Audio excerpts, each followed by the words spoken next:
Uneducated, worthless. That's my mother.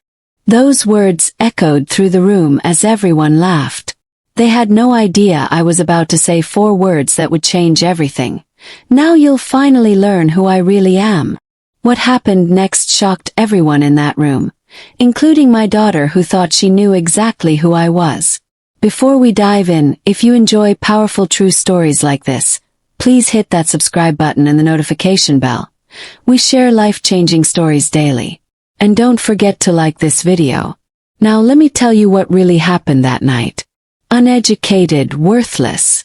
That's my mother. That's how it started. Her voice, light and playful, floating over the room like she'd just told a clever joke. I remember the pause afterward. The half-second where people checked her face to see if they were allowed to laugh. She smiled wider. So they did. I felt it land in my chest, heavy and dull, like something old finally giving way. I stood there while she held the microphone, while her friends leaned in, while strangers nodded like they understood me better now. I didn't move. I didn't even blink. I noticed stupid things instead. The way my jaw tightened. The way my tongue pressed against the roof of my mouth like it was holding something back. My name is Eleanor Matthews. I am 68 years old. That thought came to me fully formed, not as an introduction but as a reminder. Like I needed to anchor myself to something solid before I tipped over. She kept talking. Not insults anymore. Just noise. A story about her success, about resilience, about building something from nothing. I almost laughed at that part. Almost. My hands were cold but steady. That surprised me. I had expected shaking, tears, some kind of scene. Instead, I reached for the glass in front of me. Someone near the stage said my name. Soft like a warning. I didn't look at them. I lifted the glass and waited until the laughter thinned out on its own. That took longer than it should have. Cheers, I said. My voice sounded calm. Older. Sharper. Now you'll finally learn who I really am. The room dropped into silence so fast it felt staged. My daughter Jessica's smile slipped just for a moment, long enough for me to see it. I set the glass down without drinking, turned and walked away. My heels hit the floor in slow, deliberate beats. That was the only sound I could focus on. I didn't look back. I didn't need to. Outside, I sat in my car with the engine off, keys still in my hand. My phone lit up almost immediately. I didn't check it. I stared straight ahead and let the quiet settle. She thought I was nothing. She was wrong. I left school because someone had to stay. That's the version I told people. The real one was simpler. There was rent. There were bills. There was a family that needed the lights on more than it needed my degree. So I stayed. I learned numbers instead. Quiet ones. Payroll, deadlines, contracts that looked harmless until you read the 3rd page. I handled schedules, fixed mistakes before they became problems, caught things nobody thanked you for catching. Nobody clapped. Nobody needed to. Things just worked. And that was the point. My husband Richard noticed. Late nights at the kitchen table, papers spread out, coffee gone cold. A nod from him meant more than praise. Meant he trusted me. That carried weight then. Enough weight to keep going. After he died, the nod stopped. My daughter didn't push me out all at once. She trimmed me. Little cuts. Finishing my sentences when I wasn't done. Answering questions that weren't directed at her. Laughing and waving a hand when I brought something up, like I was being sweet, not serious. Mom worries too much. Mom doesn't really understand how this works. I'll handle it for you. It wasn't loud. That's what made it stick. Loud things you can fight. This felt practical, efficient, like I was being helped out of the way. I let it happen. That part matters. I told myself it was about keeping the peace, about not rocking the boat. The truth sat lower than that. I was tired. I had already lost one person. I wasn't ready to lose another.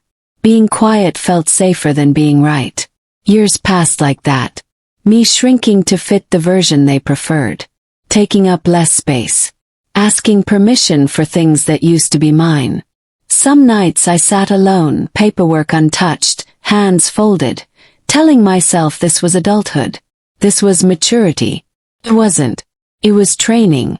And I didn't realize what I'd been training her to believe until much later, when it finally mattered. The phone rang the next morning, early enough to feel intentional. Her voice came through soft, careful, almost tender, smooth, the kind of tone people use when they think they're in control. "Mom, you embarrassed yourself last night." Not me. Myself. Like it had been a solo performance. Like she hadn't handed me the script. I stayed quiet. Let the space stretch. She filled it right away. "People didn't understand what you were doing. You made it awkward." Awkward. Not cruel. Not public. Just awkward. A word meant to shrink the moment until it fit in her palm. Then the pivot. "We need to handle a few things before this turns into something bigger." Handle. Always handle. She mentioned papers. Routine ones. Boring even. Things she'd meant to go over but hadn't gotten around to. The kind of paperwork she'd already described to other people as done. Nothing serious. Just signatures. I felt it then. Clear, sharp. Not anger. Understanding. She wasn't afraid of me. Not even a little. She believed I wouldn't read past the first page. Believed I'd signed to smooth things over like I always had. Believed my name was decoration, not leverage. That belief didn't come from nowhere. I'd built it for her. Years of stepping back. Years of letting her speak first. Years of nodding instead of pushing. That realization landed hard. Harder than the insult at the party. She kept talking, filling the silence again, reassuring herself more than me. "I'll bring everything by later. You don't even need to get dressed up. I'll make it easy." Easy for her. I told her I'd look at them. Not now. Later. The pause on the line lasted just a beat too long. Then a small laugh. Tight, controlled. "Of course. Take your time." We hung up. I sat there with the phone still in my hand, staring at my name on the screen like I was seeing it for the first time. I didn't feel powerful. Felt exposed. Still, I didn't call back. I didn't apologize. I didn't promise anything. I just waited and let that make her nervous. My husband Richard never rushed a signature. Not once. Even when everyone else was impatient. Even when the deal was supposed to be easy. Paper in front of him, pen in hand. Then the pause. 2 taps on the page. Always 2. Like he was knocking on a door only he could see. "Give me a minute," he used to say when people shifted in their chairs. Not apologetic. Not defensive. Just firm enough to stop the room. Sometimes someone would push. A joke, a comment about trust. That's when he'd lean back and let the pen rest on the table. People steal from what they don't respect. Voice. No smile. The room usually went quiet after that. I never asked what he meant. I wish I had. At the time it felt like one of his business sayings, the kind you hear, nod at, then forget because dinner needs to be made or the phone is ringing. After the party, that sentence wouldn't leave me alone. It followed me into the kitchen, into bed, into the early morning when sleep wouldn't stick. I kept seeing his hand hovering over paper. The tap, the pause, the refusal to be rushed. My daughter's voice from the call replayed itself in pieces. Easy. Routine. Just signatures. Too familiar. Too practiced. I started opening drawers I hadn't touched in years. Not searching for anything specific. Just checking. Envelopes, old folders. Things I'd assumed were finished because life moved on and no one told me otherwise. Nothing dramatic. No sudden revelations. Just a growing sense that I had agreed not to know certain things. That my not asking had been useful to someone at some point. I realized I was angry at him. Not for keeping secrets. For assuming I wouldn't need them explained. Then that anger shifted. Turned sharper. More focused. He hadn't underestimated me. He'd planned around other people doing exactly that. I closed the drawer and left it that way. Didn't touch anything else. Didn't make any calls. Didn't answer my phone when it lit up again. I sat there with that unease settling in, solid and heavy, and let it stay. The phone rang again just after noon. Different tone. Slower. I answered without looking at the screen. Eleanor Matthews. The way my name landed told me everything. Careful. Measured. Like it mattered. Pause followed. The kind meant to give someone room to deny something. We need to confirm whether you signed a document last month. The word signed tightened something in my chest. No. Came out too fast. I heard it myself. My heart jumped anyway. Another pause. Longer this time. All right then. We need to talk. Her voice stayed steady while the ground shifted. Papers had been filed. Authority assumed. Actions taken in my name. Not money. Not cash. Control. Voting shares. Intellectual property. The parts that decide who moves and who waits. I didn't interrupt. Silence felt safer than guessing wrong. There's a trust your husband established, she continued, slower now, like each word carried weight. Your authority doesn't appear on the surface. It stays dormant unless someone tries to move assets without your consent. Dormant. Hidden. Like something designed to be ignored. Someone had moved things. That part didn't need emphasis. It hung there on its own. My mouth went dry. I felt stupid for not knowing. Relieved too. A strange mix. Like realizing you weren't losing your mind, just missing information someone else was happy to keep from you. There's another issue, she added, and the tone shifted sharper. A signature attached to the filing doesn't match prior records. Forgery wasn't spoken out loud. It didn't need to be. The room smelled like printer ink and lemon cleaner. That detail stuck because everything else blurred. I stared at my hands, half expecting them to look unfamiliar. I need you to come in, she said. Not a request. A line drawn. I agreed. My voice held barely. After the call ended, I stayed where I was. Phone face down. Breath shallow. I didn't feel brave. Felt late. Late to a conversation that had been happening without me. I didn't call my daughter. Didn't warn anyone. Didn't try to smooth it over. I opened my calendar and blocked the afternoon. Then I waited, letting the quiet press in, knowing something had already crossed a line that couldn't be uncrossed. If this story is resonating with you, please take a moment to like this video and leave a comment below telling us what you think. Your support means everything and helps us continue sharing these powerful stories. Now let's see what Eleanor discovered next.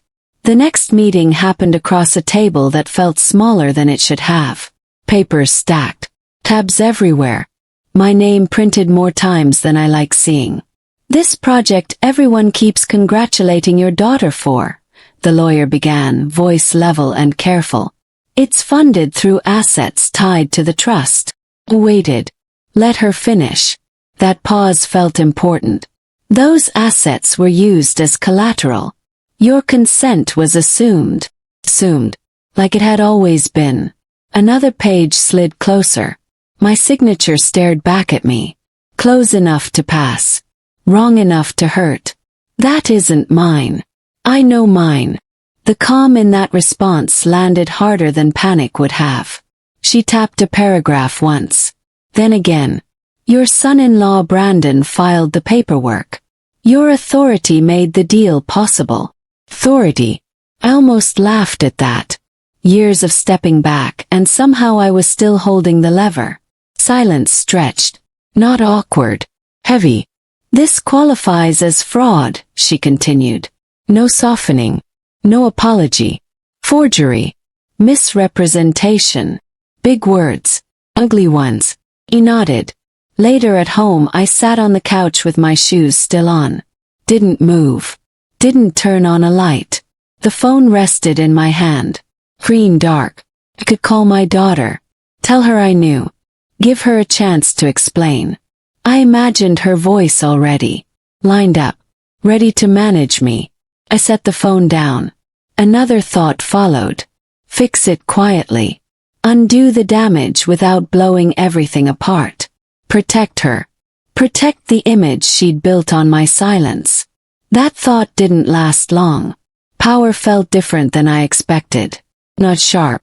Not satisfying. Just heavy, like holding something that could break people if I dropped it the wrong way. My phone buzzed. Her name lit the screen this time. I didn't answer. A message followed right after. Short, polite, too controlled. Dinner tomorrow. We should talk. I stared at it until the screen went dark again. I didn't respond. Not yet. I stood up slowly, shoes still on, and let the quiet stay exactly where it was. The invitation came with a smile I could hear through the phone. Warm, familiar, too quick to forgive anything. Dinner. Just us. No tension, no drama. I arrived on time. They were already seated. Papers waited between the plates like they belonged there. That part didn't surprise me. Confirmed things. Brandon started talking right away. Smooth voice. Confident pace. Words stacked carefully, one on top of the next. Future plans. Opportunities. Timing. He spoke like someone used to rooms nodding along. Jessica watched me instead. Not the way she used to. No eye rolls. No little laughs meant to shrink me. Her face stayed still. Controlled. Careful. That told me more than any insult ever had. The paper slid closer. Not shoved. Offered. The pen followed, placed gently within reach. Like a courtesy. Just a formality. Floated across the table. Calm, reasonable, almost kind. Picked up the pen. Felt its weight. Too familiar. I held it there, not moving, letting the silence stretch long enough to make them uncomfortable. My fork trembled against the plate. I hated that detail. Hated that my body betrayed me when my face didn't. Brandon leaned forward a fraction. Pressure without touch. Jessica nodded once. Encouragement. Signal. I set the pen down. The question came out steady. Clear. Why are you in such a hurry? Nothing landed back cleanly. Words tripped over each other. Explanations stacked too fast. Deadlines, advisors, external pressure. None of it lined up. The noise filled the space where an answer should have been. Her eyes flicked to him. His jaw tightened. That warmth from earlier drained away. I could feel it. A shift. Kindness evaporating the second it stopped working. I folded my hands in my lap. Let the papers sit untouched. Dinner continued without me signing anything. Polite smiles stayed glued in place. But the room had changed. Something thin had cracked. When it ended, I stood first. No promises. No reassurance. Just a nod and the sound of my chair sliding back. The paper stayed on the table, waiting for a signature that didn't come. Ms. Patricia Sullivan, the lawyer, placed a single page on the table and didn't rush me. That alone told me it mattered. This part was never meant to be friendly, she began, voice stripped of softness. It was meant to end things. My eyes tracked the paragraph she tapped once. Then again. I recognized my husband in that habit. 2 taps. Always 2. The clause sat there in plain language. No drama. No flourish. If a beneficiary pressured, deceived, forged, or attempted to bypass my authority, every benefit tied to them disappeared. Not suspended. Not reduced. Removed. Retroactively. I let that word sink in. Retroactively. Clean. Legal. No room for arguments dressed up as misunderstandings. He anticipated coercion, she continued. He anticipated someone assuming you wouldn't push back. That landed harder than anything else that day.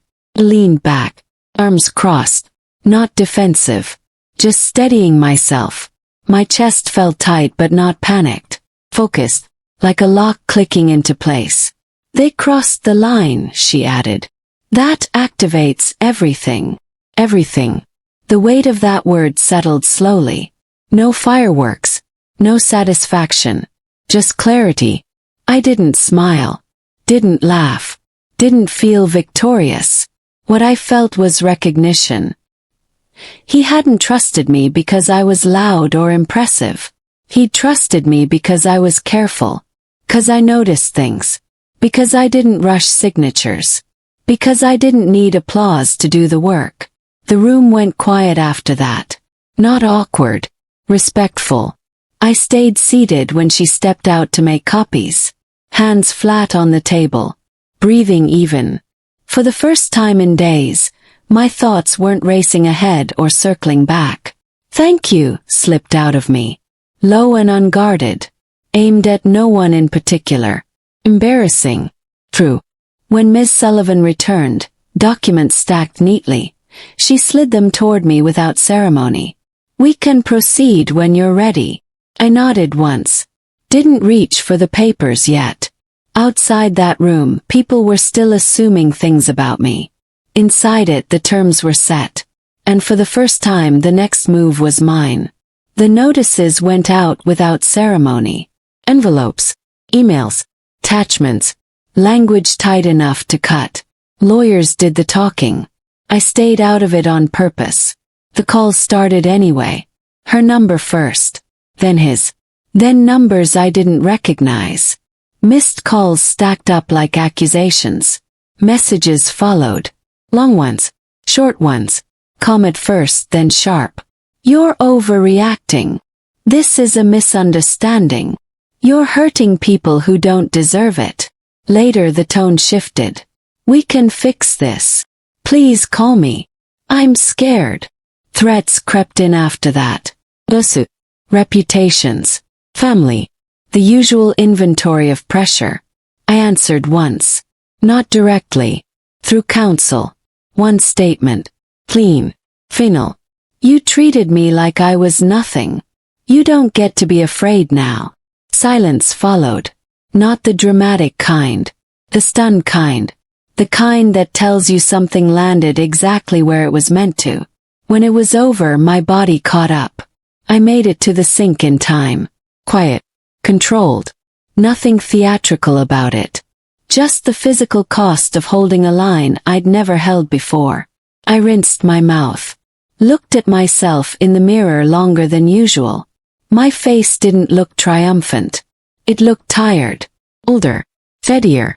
Strength doesn't feel like people promise. It doesn't come with music or relief.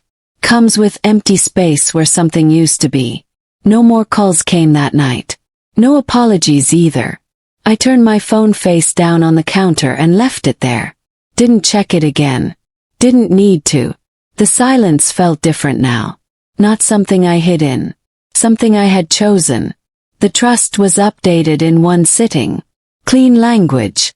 No room left. Her name came off and stayed off. Final felt heavier than I expected. Like setting something down that had been in my hands for years.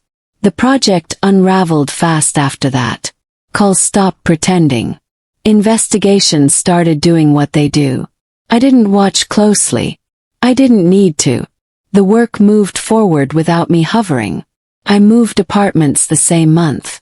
Smaller place. Fewer rooms. Quieter nights. I kept what mattered and let the rest go without ceremony. The keys felt lighter in my pocket. I set aside money for classes. For women my age who never finished school. Practical courses. Counting basics. Computer skills. Things that open doors without speeches. I didn't put my name on anything. I wanted the help to land without explanation. Some evenings I still reach for my phone. The habit hasn't learned the new rules yet. I miss her sometimes. That's the part people don't like hearing. Missing doesn't cancel what happened. It just exists alongside it. I haven't reached out. Not yet. Maybe not ever. I sit with that choice the way I sit with everything now. Teddy. Wait. No rushing. Here's what I know now. Silence can be care. But it can also be permission. Boundaries don't fix people. They fix the damage. I am allowed to protect what I built. Even if it costs me what I wanted. If you stayed with me through this, thank you. Means more than I can explain. If any part of this sounded familiar, share your thoughts below in whatever way feels right. And if stories like Eleanor's touch your heart, please don't forget to subscribe to our channel and hit that notification bell. We share powerful real-life stories every single day. Like this video if it moved you and comment below. Tell us what lesson you're taking away from Eleanor's journey. Your story matters too, and we'd love to hear it. Thank you for watching. Remember, you deserve respect and you have the right to protect what's yours. Until next time, take care of yourself.